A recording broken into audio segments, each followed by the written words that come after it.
We are trying our best now to raise money. Bakit po?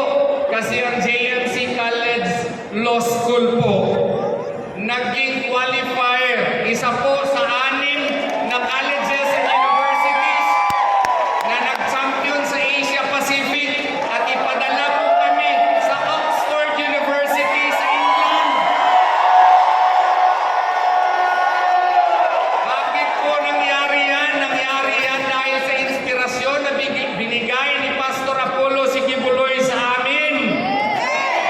Ang problema lamang namin, kasi lahat po ng mga bank deposits po ng mga korporasyon ni Pastor at saka pati na nga po sa akin ay freeze po, sinara po. Ganyan po ang aming situation ngayon. Pero alam namin na kaya namin yan sa panalangin ng mga Pastor Apollo Sikibuloy.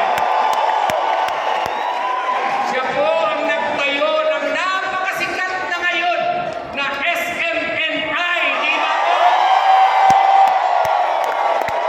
Ang SMNI lamang ang nagtulong ni Presidente Rodrigo Duterte noong nakaraang eleksyon at saka yung presidente natin ngayon na nakalimutan na ata niya ang tulong ng ating mahal na pastor. Nagkaroon ata ng amnestia ang ating presidente ngayon sa tulong ni Pastor Apollo Sikibuloy. Tinayo rin ni Pastor Apollo Sikibuloy ang Suara Sub.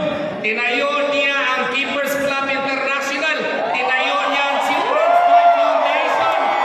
At iba-iba pang organisasyon na nandito sa Pilipinas at mag-iba sa ibang bansa. Yan po si Pastor Apollo Sikibuloy. Meron siyang kaibigan. Hindi lamang kaibigan, kundi para na niyang kapatid. Tinulungan niya noong eleksyon at naging presidente ang ating pinakamamahal na Presidente Rodrigo Duterte. Dahil po sa kanyang suporta ng ating pinakamamahal na Presidente Rodrigo Duterte at sa kanyang anak, ang ating Vice Presidente Sara Zimmerman Duterte. Alam na po ninyo kung anong nangyari sa KOJC at sa kay Pastor Apollo Sikibuloy. Ginawa siyang poster boy ng political harassment of the present administration. Binuhay ang patay na kaso at ngayon siya po ay nakakulong at nagkasakit pa, pero sa awa ni Allah Subhanahu wa Ta'ala, ngayon po ay recovering na si Pastor.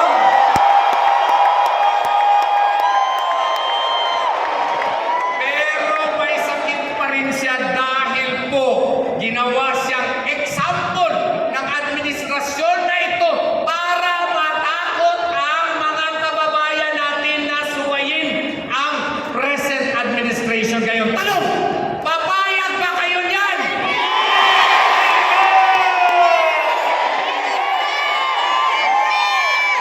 Kaya nga, from the bottom of our hearts, kailangan natin bigyan ng nakakapinging suporta si Pastor Apollo.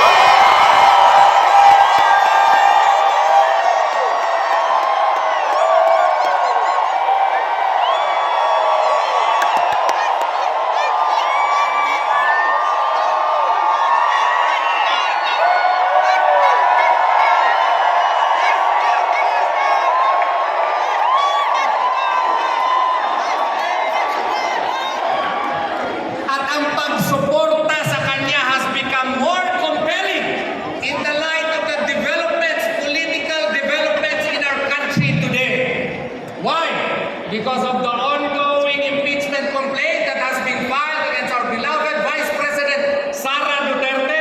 It has become incumbent upon us to give a deafening support not only to Pastor Apollo Sikibuloy, pero lahat na ng mga ini-endorsong kandidato ng ating mahal na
impeachment complaint po ay ipapatuloy sa next na Senado.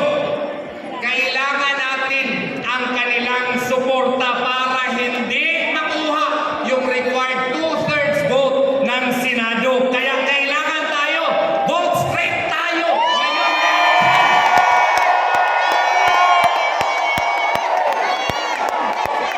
Pero ang tanong, attorney, bakit namin suportahan si Pastor? Ano ba mga panukala niya na isusuporta niya para sa ating mga taong bayan? Isasabi po ni Pastor yan, pero ito po ang mga importante. Una, magtalaga siya ng batas, ang tawag Comprehensive Social Protection Bill. Meron ng batas ngayon, Republic Act 11310 or Social Pension and Indigent Senior Citizens Act. Pero po ang batas na ito, ang objective po nito is to rationalize ayuda system. Yung ayuda ngayon kasi, wala pang klarong batas yan. Kaya kung sinong bibigyan ng mga ayuda, yung mga lakas sa kapitan, lakas ng congressman, lakas ng mayor, di ba po? Ginagawa po ang ayuda ngayon as a political tool of the present administration, not only to influence voters, but to coerce voters to support their candidates. Di ba tama po? Kailangan po dito sa panukalang batas ni Pastor, i-rationalize ito. Kailangan ang parameters dito na nakasaad na sa batas kung sino ba talaga ang poorest of the poor. Kasi itong mga poorest of the poor ang kailangan talaga ng ayuda ng ating gobyerno. Di ba tama po? Walain dapat yung mga palakasan sa politiko para po yung mga poorest of the poor talaga ang maaayudahan. Ang gusto nga ni Pastor, pag ma-identify ito, dapat may publication requirement din. Pwede makuha ang listahan. Hindi naman ipapublish kasi nakakahiya yun. Kung gusto mo makakuha ng listahan, pwede available yun. Bakit? Kay para meron ding remedy. Yung driver ng kapitan, yung kanyang kabit na naging ayuda na, o yung kanyang mga girlfriends, pwede rin questionin doon sa korte para magkaroon ng summary hearing. At kung ma-prove na wala siyang karapatan, pwede siyang tanggalin at palitan. Di ba maganda po? Gusto rin niya na merong regular assessment ng mga beneficiaries. At saka gusto niya holistic ito. Merong healthcare at meron ding housing. Yun ang gusto ni Pastor. Gusto rin niya magkaroon ng trabaho ang ating mga walang mga trabaho. Yun ang gusto ni Pastor. Katulad po sa Kingdom of Jesus Christ, lahat po, halos lahat ay may trabaho kung full-time ministry worker ka. Di ba tama po?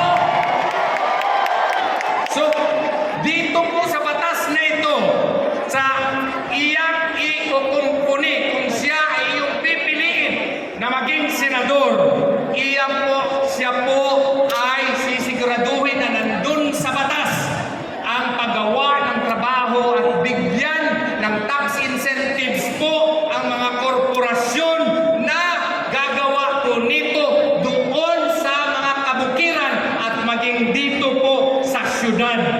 Ang mangyayari nito, marami pong magkakatrabaho.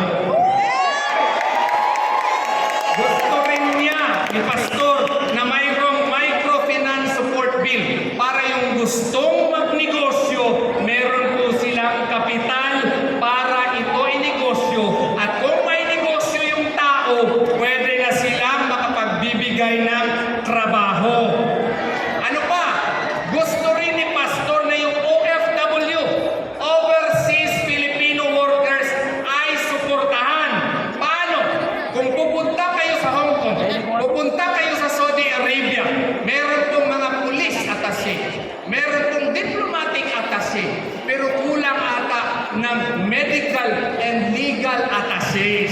Ang problema po nila ay kailangan sila ng suporta na legal at medical po. Kaya gusto ni Pastor na meron ding continuing education and entrepreneurial skills program para pagbalik niya dito, sila po ay masusuportahan.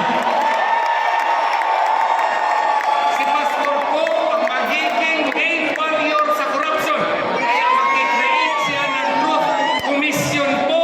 Ito pong Truth Commission ay maging isang organisasyon na kasama sa ombudsman para sila po ang mag-iimbestiga sa mga kurakot sa gobyerno. Gusto ba natin yan? Kaya ngayong gabi, ating pakikinggan ang ating pinakamamahal na Pastor Apollo C. Kibuloy. Pakinggan natin siya at ating suportahan.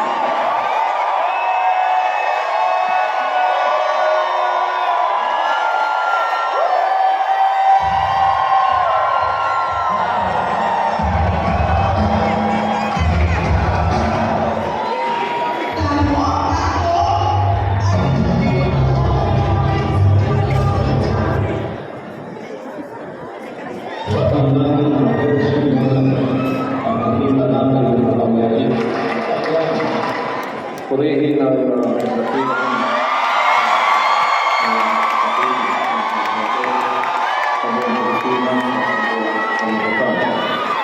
ako po ay narito ngayon para sa ating proclamation rally ngayong araw na ito, February 11. At ako ay nagpapasalamat na kayo ay nandito upang suportahan ang ating bagong misyon sa buhay na pinagkaloob ng ating dakilang Ama sa atin.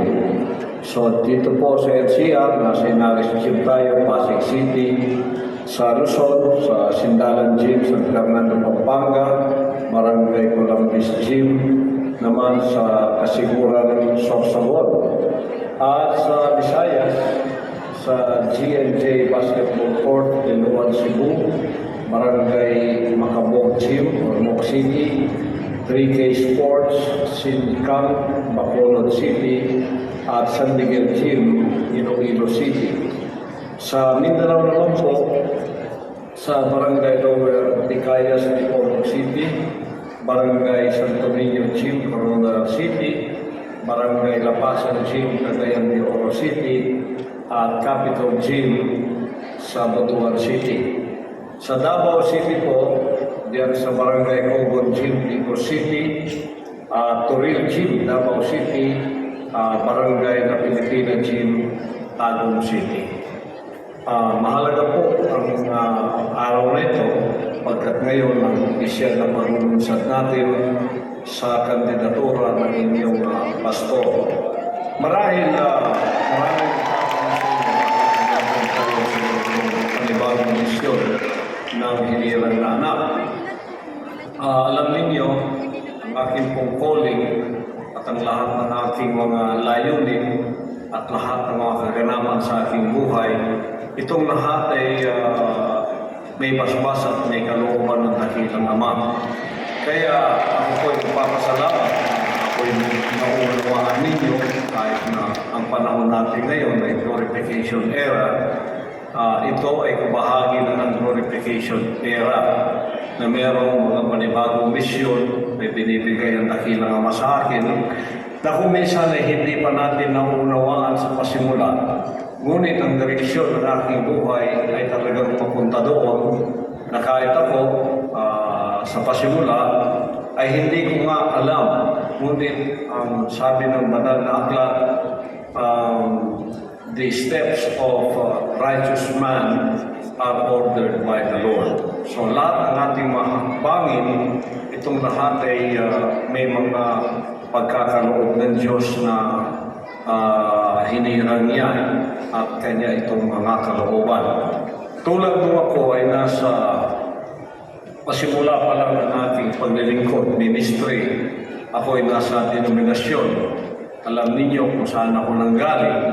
At naging matagumpay ako sa aking pagiging evangelist sa denominasyon yun hanggang sa ang lahat na yata ipagkakaloob na nila sa akin sapagkat naging matagumpay ako sa aking misyon sa pagiging ebanghelista ko sa mga panahong yun sa aking denominasyon.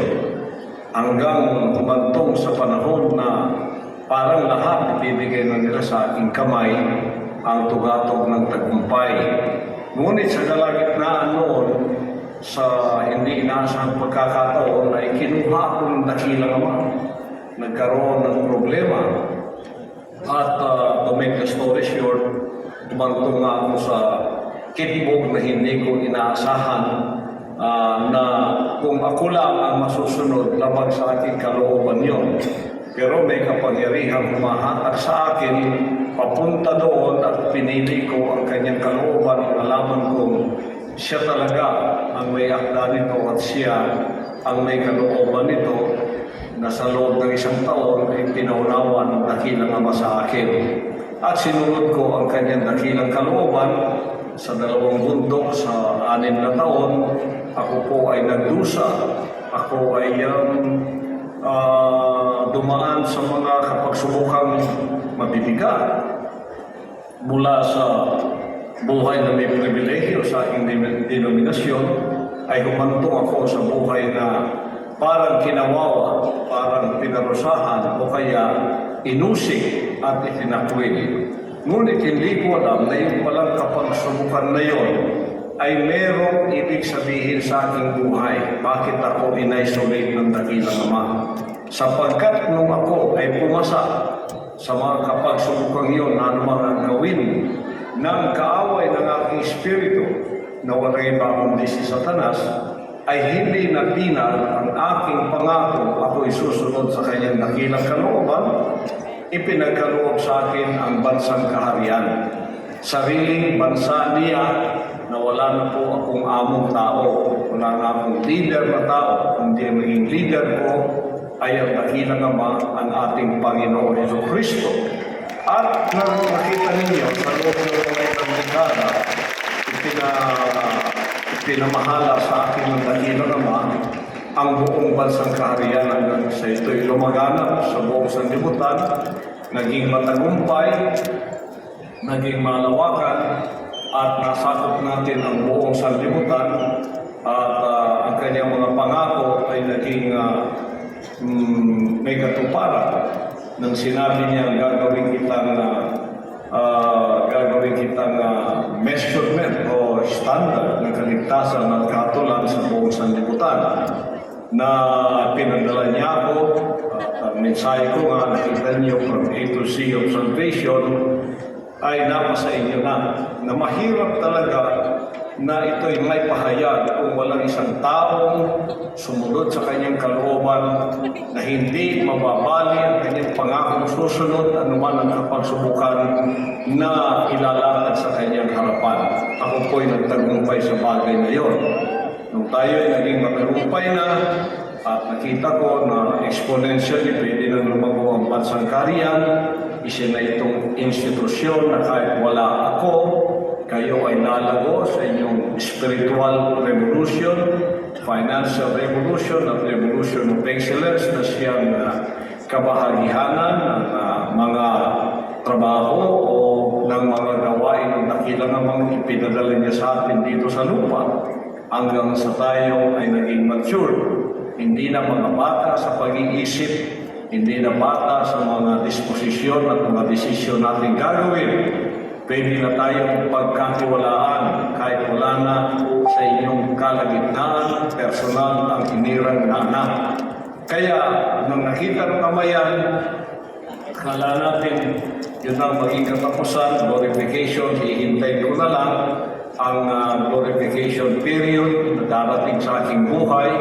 At habang wala pa yun, I will just enjoy the fruit of the labor of the ministry. At ang aking saganang akin, ako ay pupunta na lang sa mga dako na kung saan meron tayong mga lumalagong mga gawain habang ako ay naghihintay sa takdang panahon ng glorification. Hindi ko alam na naman tayo ng hindi inaasahang problema. Hindi inaasahang problema, pasimula ito sa Hawaii. Noong 2018 hanggang sa kasalukuyan, nakita ko ang aking sarili sa isang kalalagyan na hindi ko inisip na ako ay makakapunta sa aking kinalalagyan sa ngayon. Ngunit sa aking kinalalagyan ngayon ay napagbulay-bulay ko na sinabi na naman sa akin, huwag ko nang alalahanin ang bansang kaharian sapagkat ito ay isa ng matibay institusyon, isa ng matibay na kaharian ng Diyos. Hindi na matitinag magpakailanman. Tuparan na kanyang sinabing, thou art Peter, and upon this rock I will build my church, and even the gates of hell shall not prevail against it. Sinabi niya yan, ay tatayo ko ang aking katawan, ang aking iglesia sa ibabaw ng batong ito, na kahit pa ang mga pintuan ng Hades o impyerno ay hindi makatitinag sa kanya. Kaya nasubukan tayo sa 16-day siege at sa iba pang mga kaganapan ng June 10, August 24 to September 8. Ito ang perfect na pagpapahayag ng kasamaan, ngunit hinarap tayo ang perfect na pagpapahayag naman ng kabutihan sa pagsusunod sa kanyang dakilang kalooban. Tayo sa pagpapahayag ang pagpapahayag sa kanyang mga ulo, na love your enemy, do good to them that hate you, bless them that curse you, pray for them that despitefully use you, and persecute you. Natupad po natin yun. Walang ibang nakakatupad noon. Kaya naging matagumpay ang Third Testament at pagkatuparan nito ay walang ibang anak. Nakita ng Ama yun na sa ating mga buhay, ganito pala ang kanyang mga layunin na itong lahat ay matutupad muna. At nang natupad na ito, hindi natin inaasahan magkakaganito, at ito pala ay naging blessing in disguise para sa atin. Hanggang sa ako yung pinagkulan ng apostol na si Pablo. Alalahanin ninyo, kalahati po ng New Testament ay isinulat ni Pablo sa loob ng bilangguan bago siya nag-alay ng kanyang buhay para sa katapusan ng kanyang paglilingkod dito sa lupa. Ako ganun din. Nakita ko ang aking sarili. Nandito ako sa diitan at kung titingnan mo sa isang makataong pananaw, ito ay masama para sa atin. Ngunit, tingnan po ninyo sa spiritual na dako, ito ay blessings in disguise.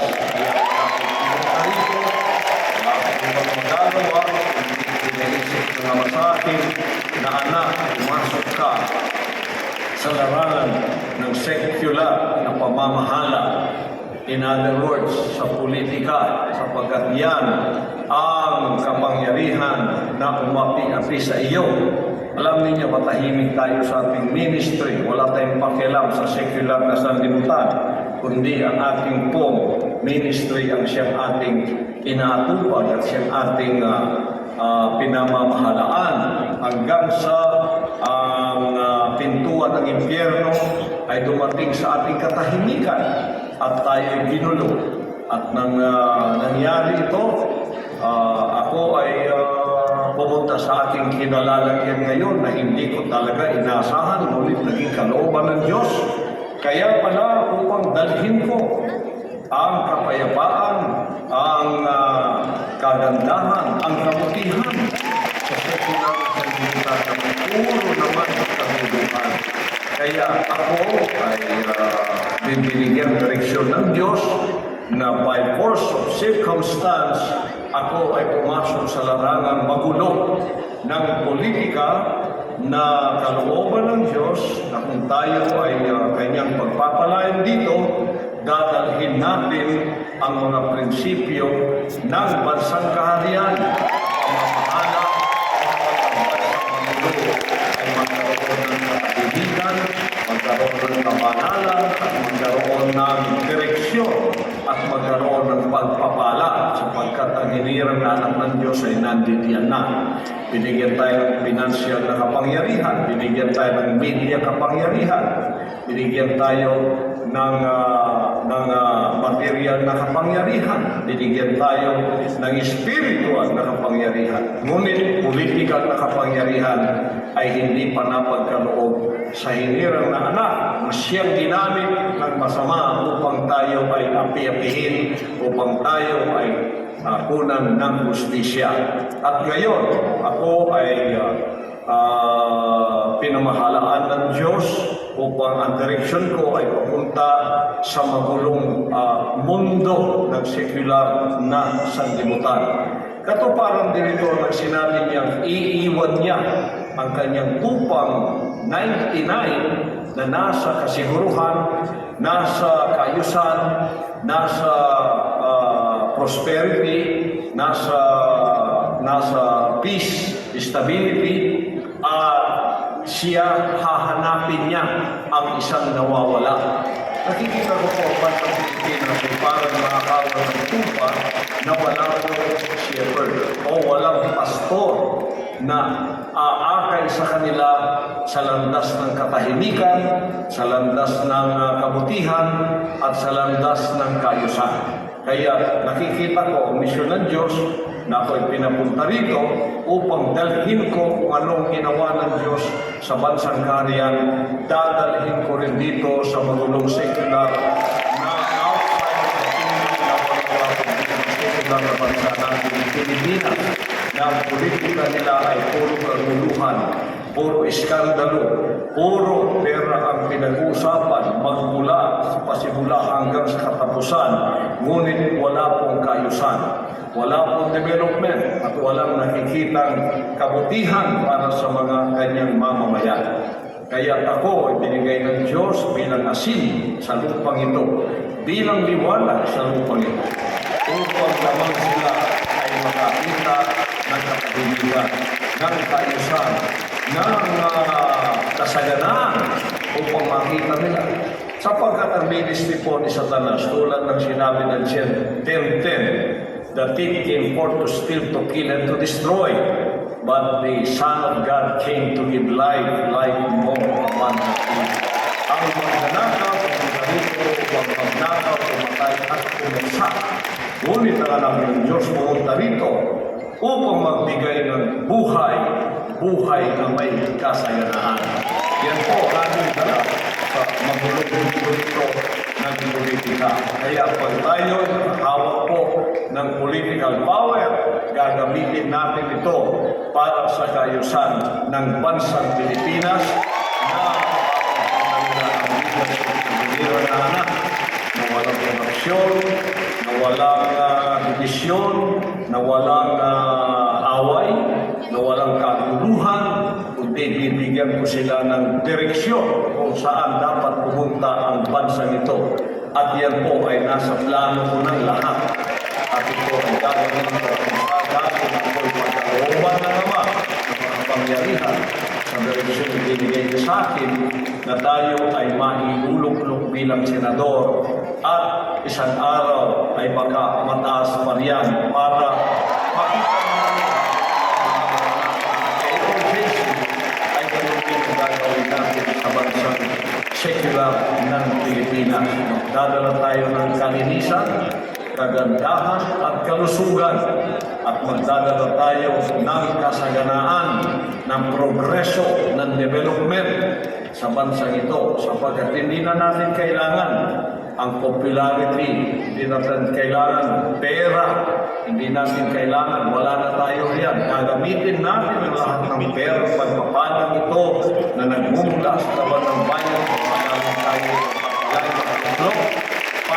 para sa kaayusan at sa prosperity ng bansang Pilipinas. Upang ang mga tao naman dito ay makakita na meron talagang isang leader na kahit na wala na ang tunay na leader natin, ang Pangulong Duterte, na siyang nagpakita ng tunay na leadership.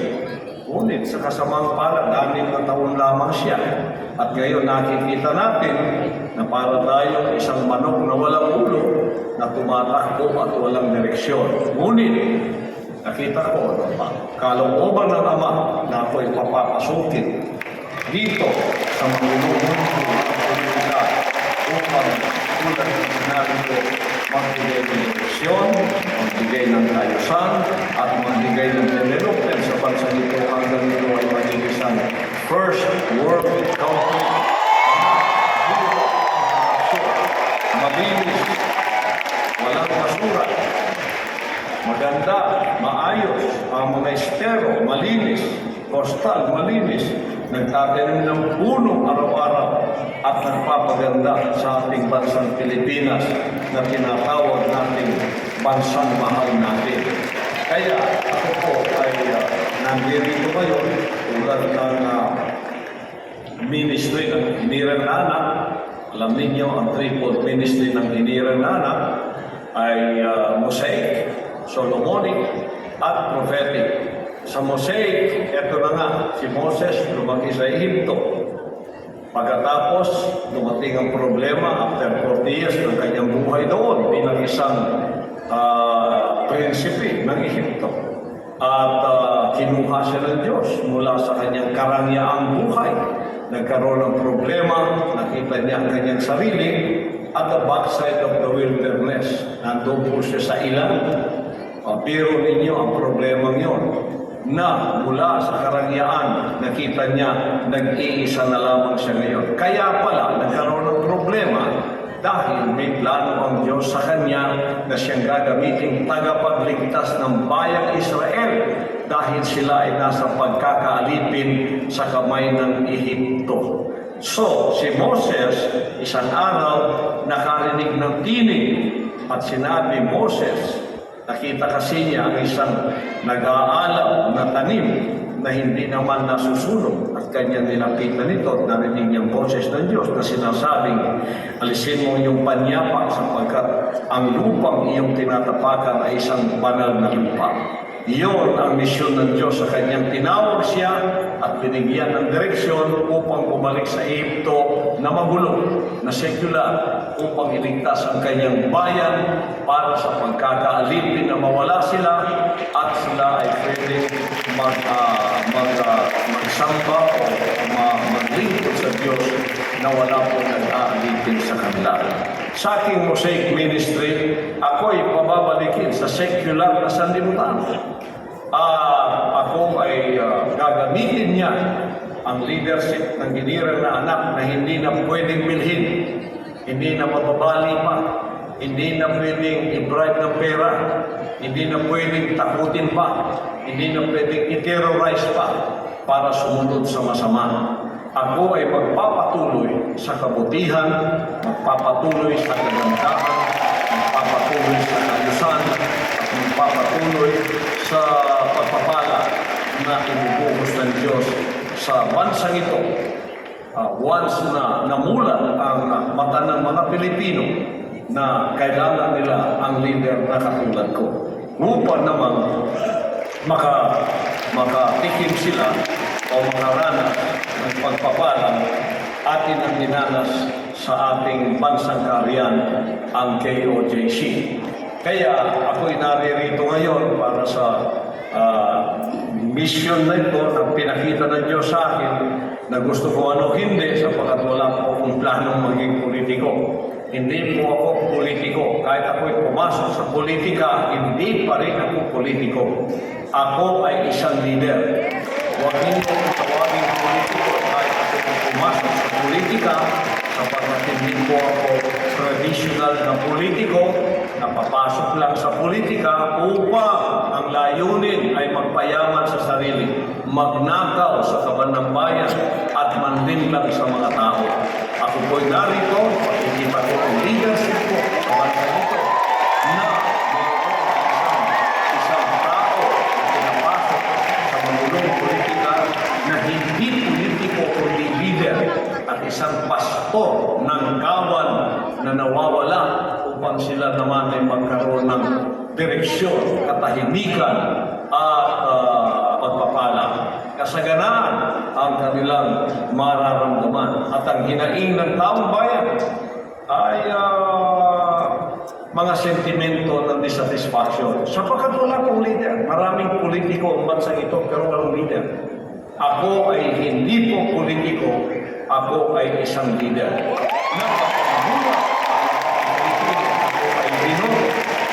Pagkakaroon tayo voting process, election process. Kasi kung ang Diyos lang talaga ang matutupad dito, hindi nadadaan sa kamay ng tao, kaagad-agad ako ay maglilingkod sa inyo ng tuwiran. Pero dadaan pa tayo, ako'y nananalangin na sana mabuksan ang mga mata ng tao para makita nila ang leadership ng anak ng Diyos na nakakasalanan ng bansang kariyan. Yan po'y pinalabas ngayon para ang leadership na ito ay maipahudmod ko naman sa bansang Pilipinas na napakaraming politiko pero wala pong leader.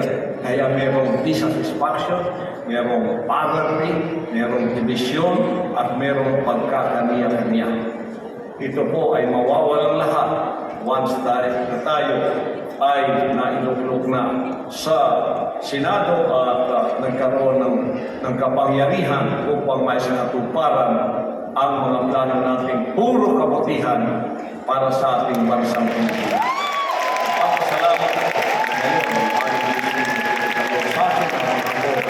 ay nasa glorification era ay magiging kabahagi ito ng kasaysayan ng bansang kaharian na isang araw mayroong isang tulad ni Moises na ipinadala muli sa sekular na sanlibutan ng Ehipto at iniligtas ang kanyang bayan sa pagkakaalipin ng mga nag-aalipin sa kanila sa karughaan, sa panlilang, sa kawalang direksyon, at walang kasaganan. Tingnan ninyo, napakalit ng bansa natin, napakayaman natin sa natural resources. Bakit 87% ay nasa karughaan pa rin? Divided into A, B, C, D, E. A, B, wala tayong problema kung mga bilyonaryo yan. Ang C, D, E, yan po ang 87% na puro nandiyan ang problema ng karughaan, droga, krimen, at ang kawalan. Nandiyan lahat. Bakit? Sapagkat wala pong leader.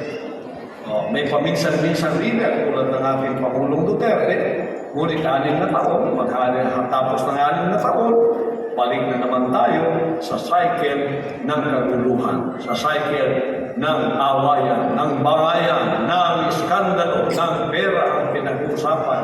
Dapat ang pag-usapan natin, ang pera pumunta, napagaganda ng ating mga daan. Kahit saan ka pumunta, pwede kang mag-kotse. Nagkakabit-kabit na ang ating mga isla. Meron tayong bullet train papuntang Luzon. Napakaganda na meron pinuntahan ng Department of Health sapagkat libre ang medisina, libre ang doktor, libre ang hospital. Napakaganda na meron pinuntahan ng edukasyon sapagkat libre ang pag-aaral, libre ang edukasyon at may quality pa at may pagkain pa. Ang ating mga anak, kung wala silang pagkain sa bahay, dumiretso ka na lang sa paaralan. Meron ka na itong agahan, meron ka pang hapunan. Yun sana, maraming errors lang. Pasimula ng taon, hanggang sa katapusan ng taon, iskandalo sa pera kung saan pumunta, hindi natin alam kaya dimandahan dito at dimandahan doon. Sa akin pong leadership, kung ako'y pagkakatiwalaan ng mga tao, tulad ng pagtitiwala ng Diyos sa akin, aalisin po natin lahat yan.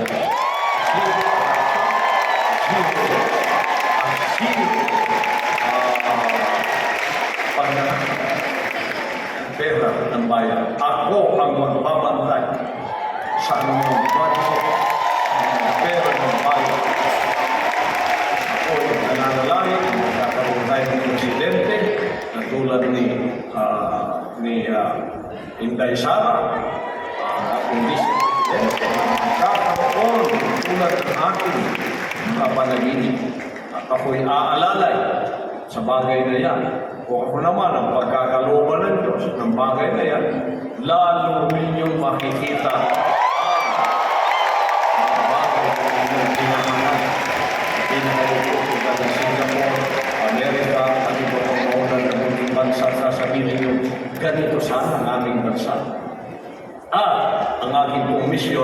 ang mga OFWs ay makauwi ng lahat sapagkat ang trabaho na hanap nila ay sobra-sobra nandito sa Pilipinas at ang kanilang susweldo din dito mas doble kaysa kanilang pag-aapos.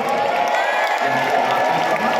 At ang pangarap na yan ay magkakaroon ng katiparan once makakita tayo ng isang leader. Hindi politiko, kundi leader. Malito na ang isang pumasok sa politika ay politiko na. Marahil kung lahat nandyan pumapasok sa politika, politiko sila. Ako'y pumasok sa politika, may misyon. Hindi po ako politiko. Ako'y leader na magdadala kasaganaan, katatagan, kapusayan, sa mga tao.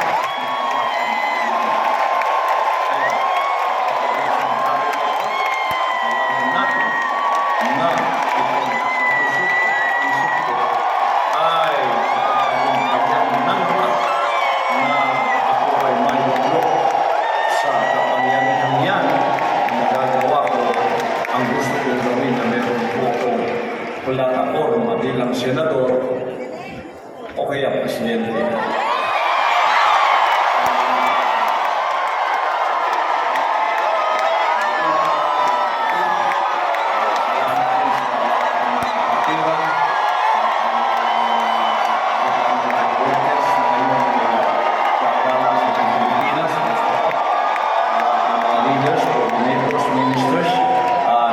Dito sa Pilipinas, kundi sa buong sanlibutan.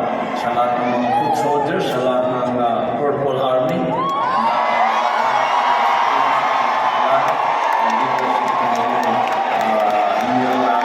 pastor, at ako'y nagpapasalamat na doon po sa Amerika, sa New York, sa Times Square, nandito po natin ang advertisement. Buong Amerika ay malawakan din po ang kanilang house to house na lahat ng mga Pilipino pwedeng bumoto di lang sa Amerika kundi sa iba't ibang panig ng buong daigdig na mayroong mga Pilipino pwedeng bumoto. Active po tayo lahat.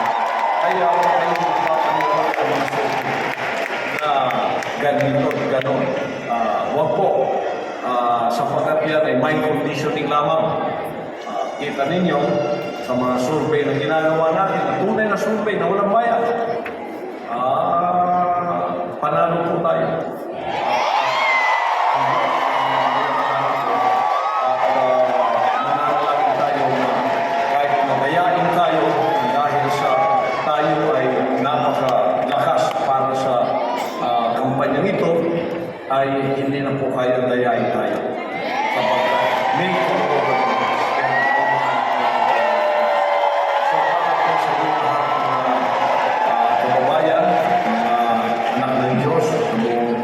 Pilipinas at sa buong sanlibutan, hindi ko lang iniisip na ito ay isang secular political na misyon. Ito ay isang spiritual na misyon para sa akin. Dadalhin yan sa secular na sanlibutan para ang magawa ng Diyos ang magitan ng leadership ko sa KOJC. Ganon din ang aking leadership na gagawin sa buong Pilipinas. Ang KOJC. Payapa, maunlad, may kasaganaan, mayroong katahimikan, mayroong direksyon, at mayroong pagmamahalan sa isa't isa. Yan ang nawala sa akin, pagmamahalan. Puro hate ang pinula sa akin ng espiritong masama. Kaya hindi po natin tatantanan ang espiritong nagdadala ng pagkapuot, hate. Aircon mo. Yang mga espiritu ng komunista ay espiritu ng hate to one another. Ang dalawa po